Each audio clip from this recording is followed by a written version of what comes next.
Good afternoon, everyone. My name is Charles Maddox with UNT, PhD student at UNT, and me and my colleagues today are going to share with you our sustainable product development research project. And I hope you will enjoy. A little introduction here is going to give a little background, an opportunity to have each of our research team members introduce themselves. Again, my name is Charles Maddox. I've been working as in various capacities as an IT engineer, software engineer, consultant over the last 25 years. More recently, I've been working in the agile development space, helping teams adopt better agile practices through DevOps and lean concepts.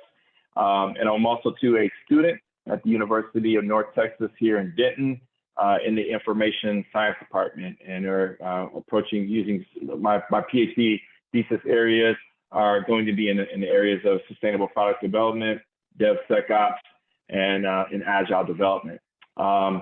Just kind of go from the top of the list, our lead investigator on our project. He's not a part of this webinar, but he is our lead here, and Dr. Victor Privatuk is the dean in the information department at UNT. But he's a definite mentor on this project as well. But I'll turn it over to Dr. William Senn, and he can give a quick background on himself.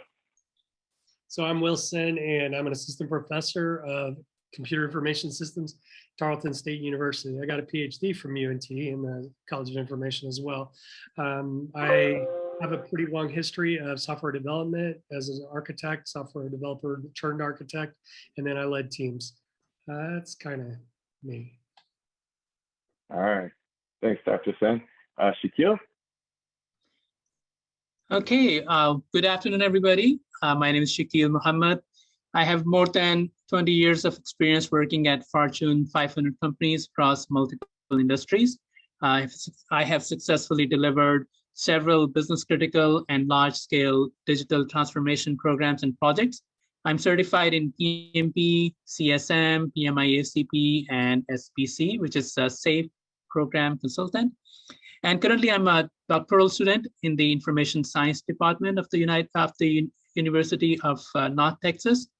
And my research interests are software development methodologies and in specific agile methodologies and sustainable product development. All right, thanks, Shakeel. Well, I'll turn it over to you, Dr. Senn, to kind of give a background on our research project, and we can go from there. Awesome.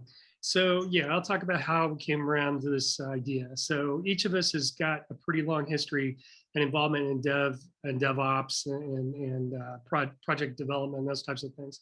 I personally, I've had experience in waterfall, iterative waterfall, agile, hybrid models, which are travesties, and SAFE, which is kind of best in breed, I think. I still think that. But over the years, we've kind of looked at it individually and observed the results and impacts of the processes, and who was impacted, how the projects were delivered, that stuff. And in that process of kind of experience, we gained some intuitions and some insights into how things work and how they could work better.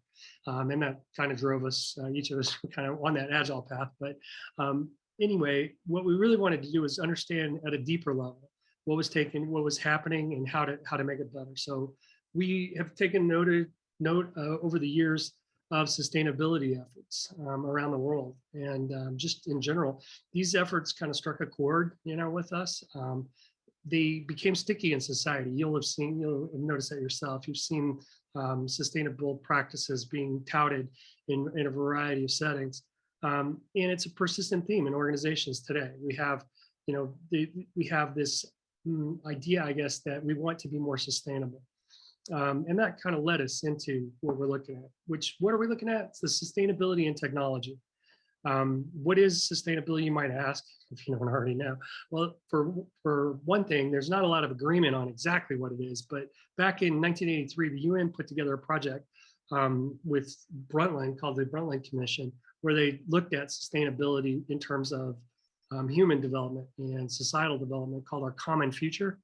And in there, they said sustainable development is really this idea of meeting our own needs without compromising the ability of future generations to meet their needs.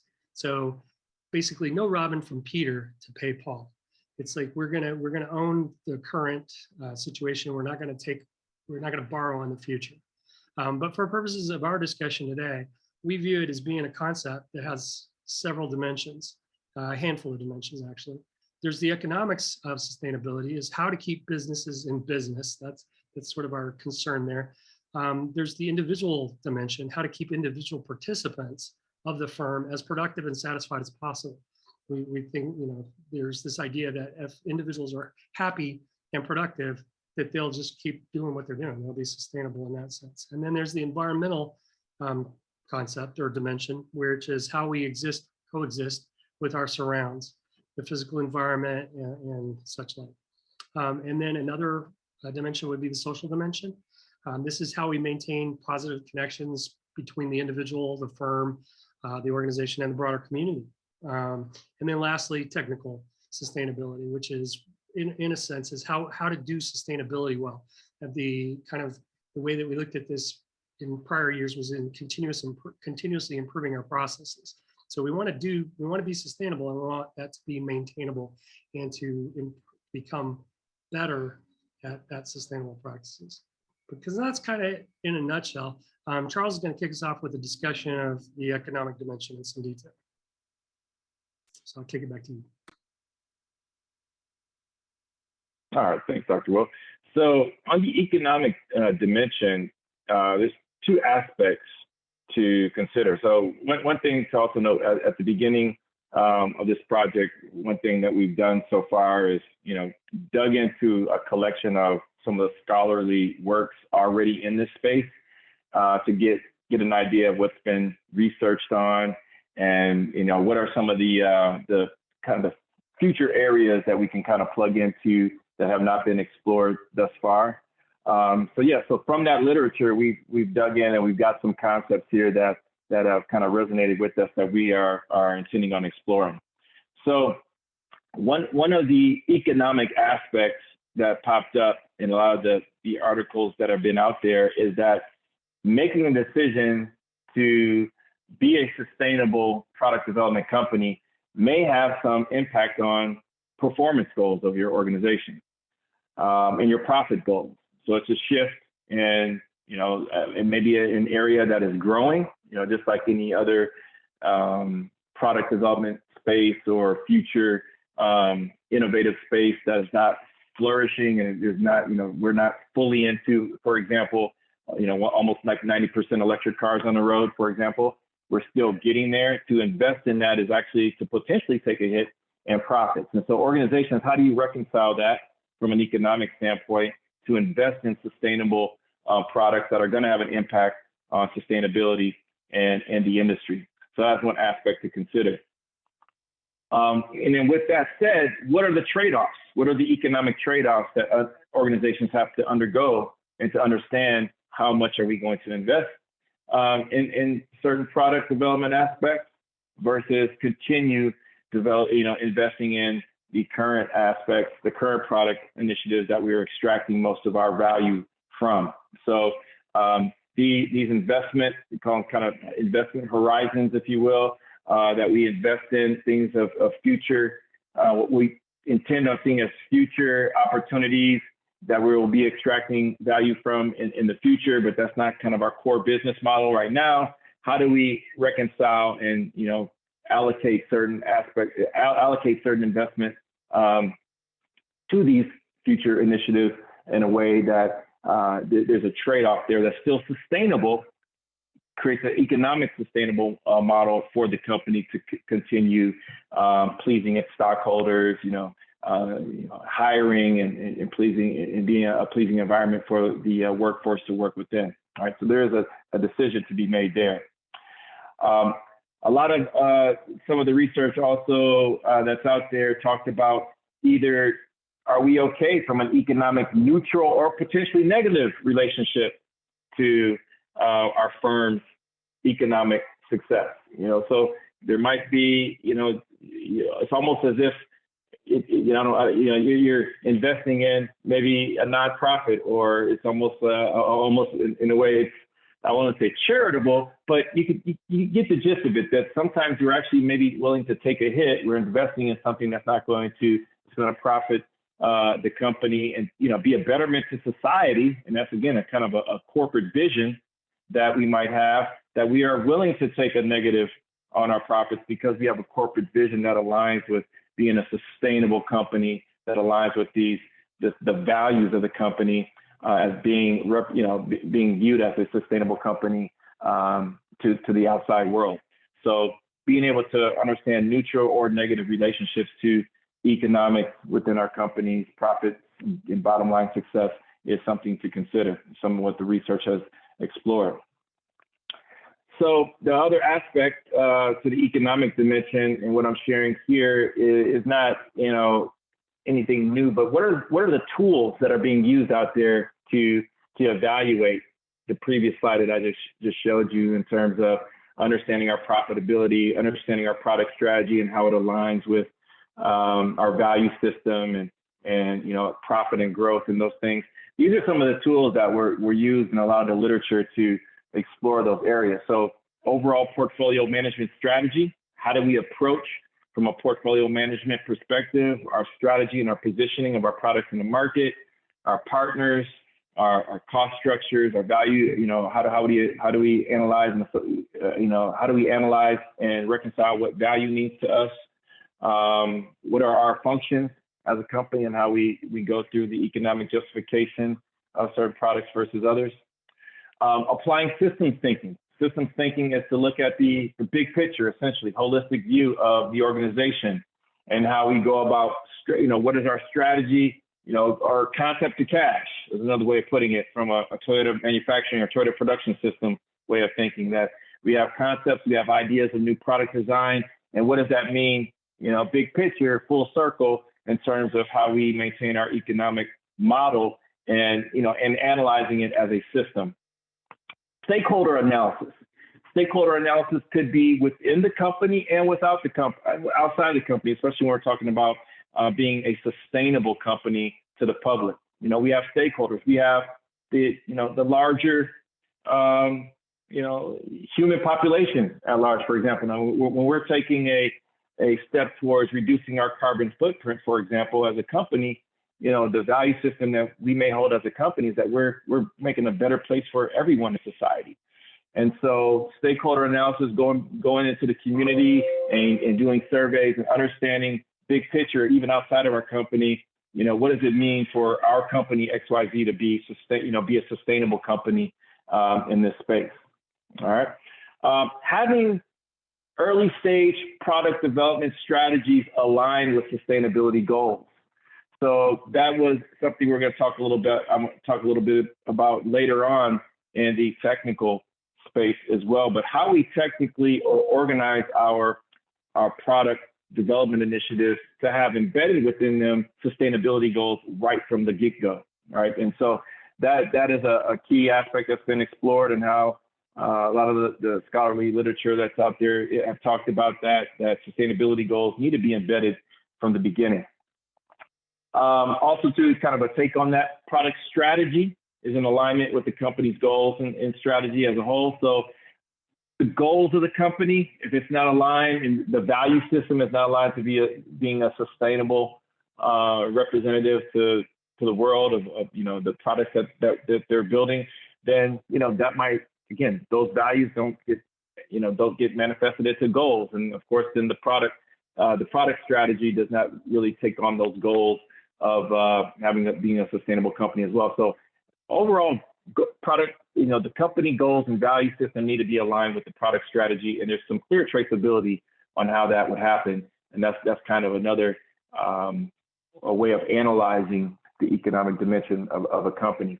And then risk management, feasibility analysis, just from a standpoint of an organization's ability to understand risk of trying to go the route of sustainability.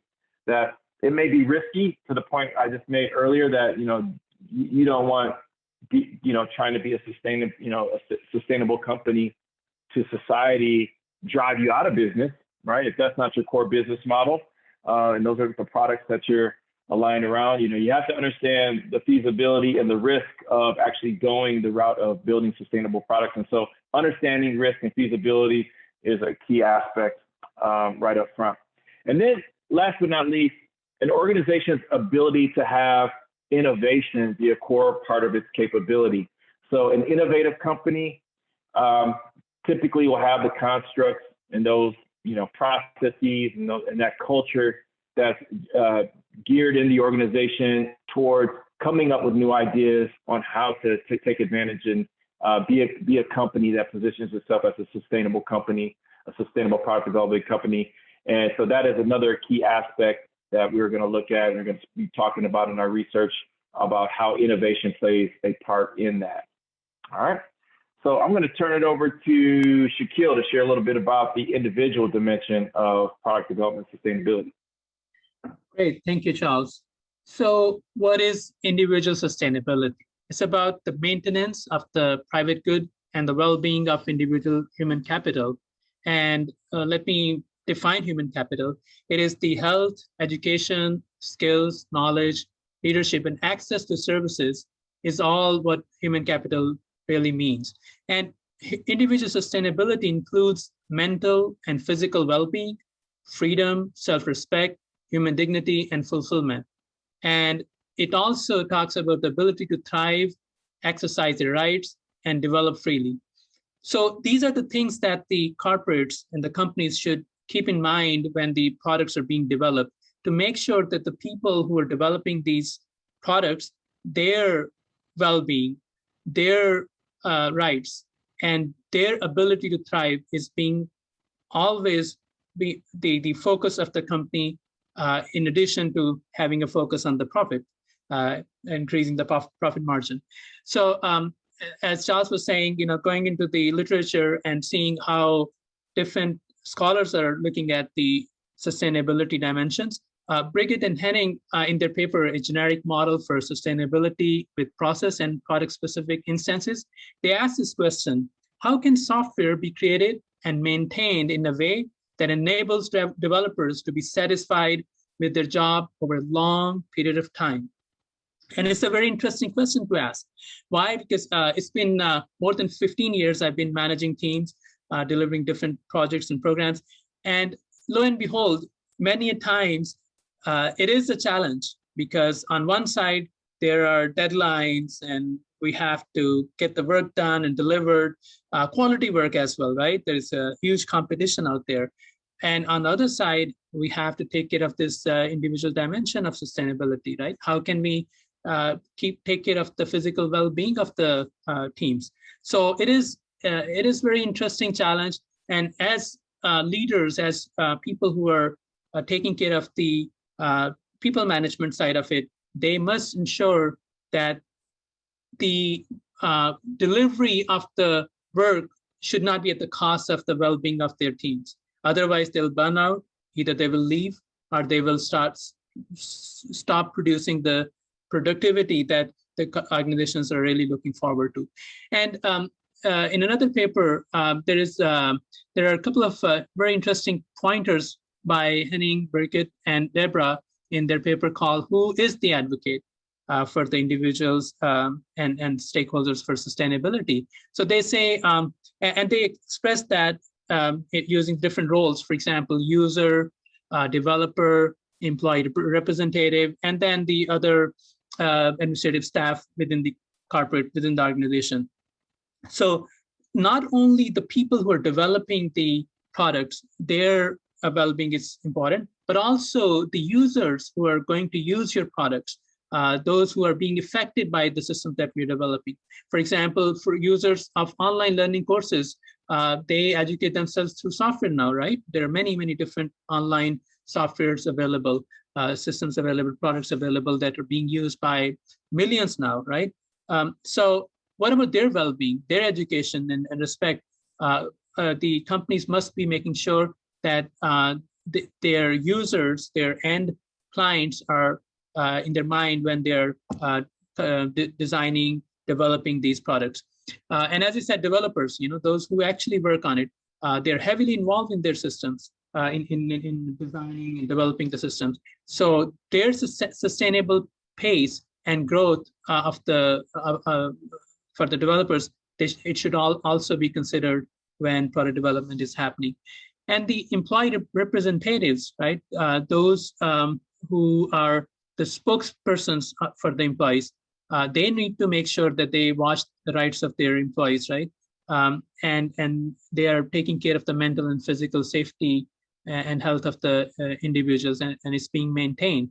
And last but not least, the overall leadership and administrative staff of the companies, they must respect the rights of their users, who are going to be the end users of the system that we are developing, and the people who are actually doing the development, design and development of those products and those systems. So it is very important that the sustainability of the individuals will actually be very impactful, very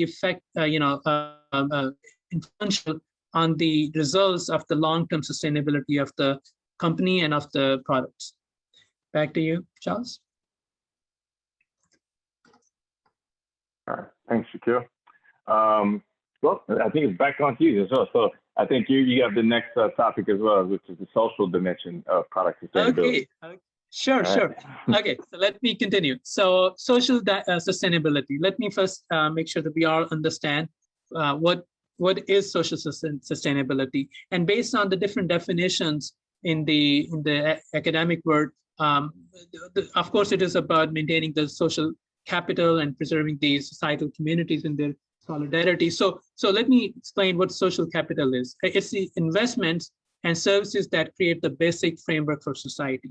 And companies must make sure that the social, the preservation of the solidarity among the communities of the society are intact. The social dimension covers societal communities, groups of people and organizations, and it encompasses social equity, justice, and employment. And the social dimension also covers relationships between individuals and groups. For example, it covers the structures of mutual trust and communication in a social system and the balance between conflicting interests. Henning and Brigitte, they asked, the paper that I referred to in my previous explanation of the individual sustainability. In that same paper, they asked question for the sustainability from the social perspective, is that what effects do software systems have on society from the communication perspective, interaction perspective, organizations of the people, groups of the people.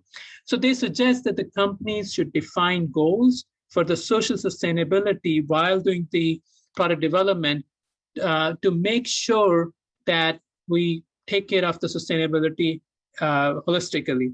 And their suggestion is best agile practices and knowledge management for educational offers, best practices, mentoring, culture of trust. These things can really enable organizations to take care of the social sustainability. And in another paper by Miriam and Rosanna, it's called, the title of the paper is Engineering Requirements for Social Sustainability. They suggest that the companies should take care of social sustainability in the requirements phase by following the equality value pattern. And what is this equality value pattern? It's based on two things, fairness to stakeholders and equality for access to services. So fairness is concerned with fair selection of stakeholder goals to be implemented in the system. For example, goals for stakeholders who have weaker influence may have large impact on social sustainability, and so must be given thorough and fair consideration. So fairness is important when we look at the stakeholders. And then equality for access means the services which are concerned with providing adequate services to all diverse types of stakeholders to enable them equal opportunities to complete a given goal. For example, if a goal is to obtain information from a system, a visually impaired user should be able to use this software system same as a non-impaired user, right? So that's equality for access. And then in another paper, Nelly and Patricia, they conducted a survey for their research paper titled Characterizing the contribution of quality requirements to software sustainability. And they concluded that the security requirements in terms of confidentiality, authenticity, and accountability are the important contributors to the social sustainability of the software products. They said that the social sustainability can be achieved by means of providing an appropriate data and information access. And there are few examples that they gave when it comes to taking care of and considering the social sustainability.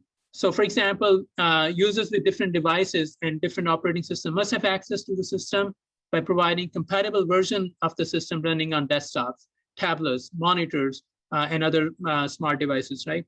And I talked about visual, or other kind of impairment. The system should allow, those who are special needs people, like, people are having issues with the visual impairment and those kind of things. The system should be developed in such a way that they can also have access and can use the systems appropriately. That's another way of ensuring that we are socially sustainable for our products. Languages, there should be multiple languages that should be supported by the system, again, to provide the social sustainability, and list goes on. So these are the few pointers that I wanted to share today that we should keep in mind when it comes to software product development sustainability. We should keep both individual sustainability of individuals and the social sustainability to make sure that both our end users and the people who are developing these products are properly being given the due respect. Their well-being is being considered, and the positive influence and positive impact should be the goal for the development of the software products, and that will make the development a sustainable development. Okay, back to you. All right, thanks, Shakeel. And I'll give you a little overview on what I did. Anyways, I explored some aspects and some literature on the technical dimension of product sustainability. So very close relationship, obviously, and kind of the topics that Shakeel was just sharing. Product lifecycle approach. That depending on how you look at your life cycle, will definitely have an impact on how you technically go about developing products and building products. And so, to Shakeel's point, where he just mentioned on social and individual sustainability, reminds me of one of the agile principles of creating a sustainable pace, a sustainable organization. The developers, the stakeholders can kind of work indefinitely at a sustainable pace, that we're not burning people out, that a life cycle approach and how if you got this concept that's called the death march going on in your organization. So traditional, all of us here, we're kind of agile proponents, and the traditional death march where the pressure builds towards the end of your project, then it's like nights and weekends, and just this cycle happens again and again and again. That is not a sustainable way to build product. That's not, technically it's a lower quality way of building product, and it's not, it's just not sustainable over time. Another theme that is, popping up just, as I'm hearing my colleague Shakeel talk about, the benefits of being a sustainable organization for your internal customers. Internal customers are those that are consuming work, building the work, helping to build the product. We want to create a good respect for people and culture, just as we do with those individuals as well as our external customers. So sustainability applies internally and externally. So, the theme that I hear is you got to walk the talk. If we can't walk the talk, we're talking about building products that may have a low carbon footprint, or building, wind farms. But if we internally don't adhere to a good, a precedent of sustainability and maintaining for our own individuals in our companies, that's not walking the talk. So understanding the technical approach to building product in a sustainable way is just as important as building a sustainable product. So we gotta walk the talk. Organizational maturity has a big impact on how we would go about doing this, obviously, right? So if we have a good, again, kind of starts with culture, where we have a good culture of understanding how to build these aspects into our product life cycle. We're as leaders within an organization, we're ensuring that we're adopting mature practices of requirements management, of design and iterative development, and having a sustainable work environment. That organizational maturity is going to play dividends in terms of creating a sustainable technical approach, and then obviously being able to walk the talk and be a good example of a sustainable organization that builds sustainable products. Another aspect of sustainability in terms of our product development approach is, do we have the technical and business domain know-how? And it really comes down to an aspect of talent management. Do we have processes in place to hire the right people? Is there organizational maturity around things such as job architecture and understanding the needs that we have as a technical group to bring in the right subject matter experts that have the right understanding, that have the right training, and then also what Shakeel just said too, there's a lot of relationship here with knowledge management constructs within the organization to align people on the right things to do, align people on the right technical approach, align people from a business process, a business architecture standpoint, the goals that we're trying to achieve with our products. So again, organizational maturity has a close relationship with that as well. Another key thing that I thought was very interesting in the research or the literature that we initially did for this was that there are sets of sustainability principles. So if we're building products that need to reflect either being a sustainable product, like we're building, for example, an electric vehicle or autonomous vehicle, or parts to that. And we are also trying to build it in a sustainable way. There needs to be that needs to be baked into the requirements from the start. We need to be able to have stakeholders and business owners that can articulate the vision and the necessary business outcomes and leading indicators for product design up front. And so our products need to reflect that, that definition from the very beginning, with those requirements in mind, those principles around sustainability of what we're wanting to bake into our products to be there from day one. And then last but not least, development practices that reflect sustainability. So what we're talking about here is that choosing an approach like we just been talking about, an agile approach, or a way that our practices are representative as well from a principle standpoint, that we don't want a lot of rework cycles or discovery and innovation is lagging with specific practices we're choosing, one versus another. So we want to have an approach that is clearly representative of the sustainable approach that we are looking for. All right, so that takes us to the end of what we've researched up to this point. Dr. Will, do you have any things to shed any light on what we've just talked about, or anything to add to that? We kind of brushed over the environment, but environmental sustainability is another aspect, and we think it's important to consider as an organization, your own carbon footprint. So a lot of times organizations use a lot of physical resources, spaces, transport, and all that kind of thing. And those types of things, they're a burden on the environment. So we've got to be cognizant of the cost of that and think through strategies to reduce that and that sort of thing. So I think our little slide was missing on that, but that's all I got to add. I think y'all did a good job of covering the others.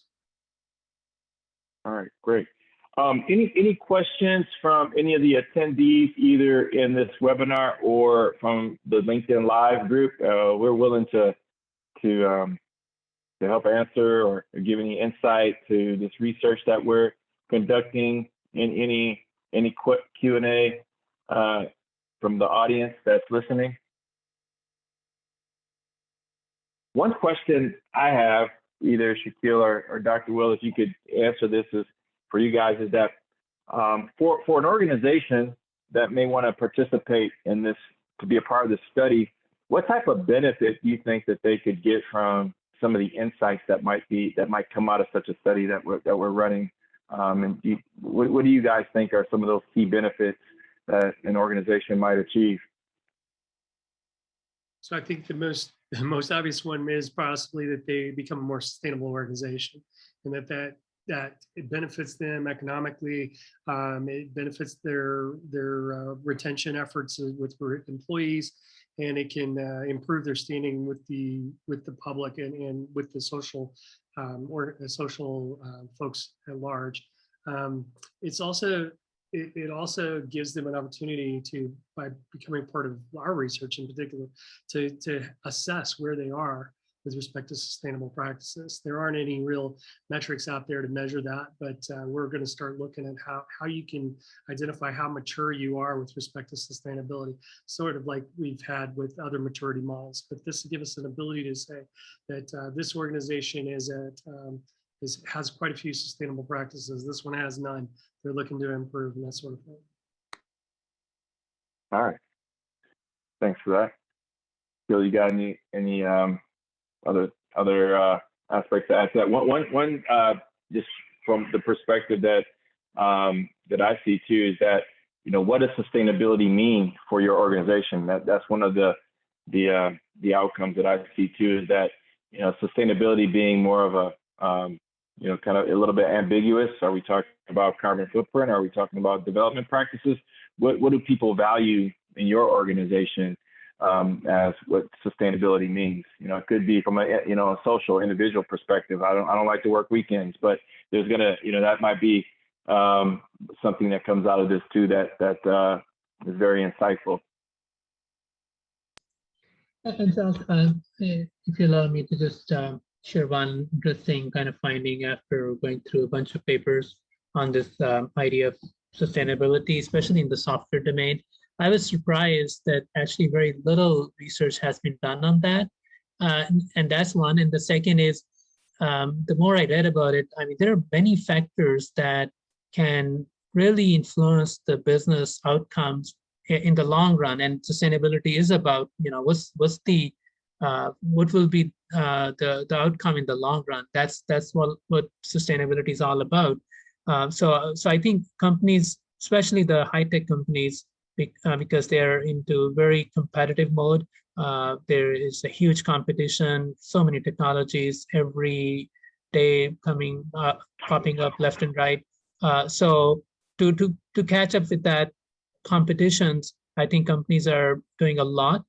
But I think the concern is, after going through these papers and these findings that I got from a couple of really nicely researched surveys and papers and findings, that there is a lot that needs to be shared with the industry about the best practices, especially the individual. And if you ask me my opinion, I think the social side is probably the least concerned and least talked about when it comes to software development sustainability. So I think, as you asked, like, what is in it for me, for the viewers, for the audience, I think they can definitely have a better understanding through this research. And if they want to, help us maybe do the survey, do the interviews with their companies, we can definitely go through to all those different kinds of data collection. And it will be all anonymous, right? But the benefit would be you will get to know what are the different metrics for sustainability and how, for example, your company is performing on those metrics. So that can really make huge contribution towards a better decision making for leadership for a more longer sustainability and a better sustainability. All right, thanks, Shakeel. Another benefit. Sorry to catch up. Another benefit would be that a lot of organizations have corporate social responsibility efforts in play these days, and but no way to really measure the impact of those efforts. And I think that CSR is important, but it's only one facet of a sustainable practice. So this gives them the opportunity to weave that CSR into a broader set of strategies that they can measure and get some sense of, what the impacts are. Yeah. Yeah. Also, when I hear that, like I said, you can measure how your company walks the talk. You're a sustainable company, but how are you operating as a sustainable company yourself? And so that definitely would be something good to have an insight onto. All right. With that said, let's see if there's any other questions coming in the webinar chat. Let me, if not, we can kind of go to the last slide here, which is how you can actually be a part of this study. To actually be a part of this, you can't participate in this. So that's why we're offering this as a live session for the open public here, is that we would love for you to be a part of this. If you wanted to invite this research into your company, as Shakeel pointed out, it's completely anonymous, but you can, as a company, get results to see how you stand up to these metrics and how you're actually walking the talk. Also, too, potentially be informed of or be a part of some of the publications that get produced from this research. So we're definitely looking for those eager that are looking for that opportunity as well. Of course, us as researchers, that's what one of our main goals is, to get these publications out. So that is going to happen. But if there's something that you might want to be a case study or something like that might come out of this that you could be a part of, that might be something that also is an outcome of this. And then lastly, too, this is, you see our contact information here, that please reach out to us, any three of us. You could take a snapshot or a screenshot of this, and we'd love to talk with you more about it and how to set up, a research plan and opportunity for your particular group. And also, too, this will be recorded. This actual webinar is going to be recorded, and it's going to be available. So if you're in this session right now, you're going to get an email of it. Please reshare it out, and maybe share it to anybody who else might be interested and being a part of this research. We'd love to work with you on that. But that's all for me. Any last words, Shakeel and Dr. Will, before we end the webinar? I'll just say welcome, join us, and be part of this fun journey. Yep, thank you. Yeah, we're looking forward to having this continue and being engaged with y'all. All right, sounds good. With that, thanks everyone that joined. And again, you'll be getting the recording, and enjoy the rest of your day. Have a good one. See you. Bye.